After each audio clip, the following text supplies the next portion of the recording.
Min, ramin amin, pemandian Jakabaring Skatepark Min. Nih, bagaimana Min pengurusnya Min? Dari video yang ramai di media sosial ini menunjukkan kondisi venue skateboard di Kompleks Olahraga Jakabaring Palembang yang digunakan beberapa anak untuk berenang di tengah lintasan.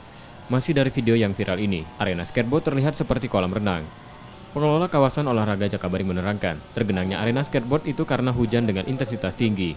Pengelola membantah jika tak melakukan perawatan pada arena olahraga di Kompleks Olahraga X Asian Games itu. Jadi kita sudah mengecek, dari kemarin kita sudah mengecek semuanya dan ternyata emang ada sumbatan-sumbatan dan ini kita udah rapihkan, jadi bukan tidak dirawat.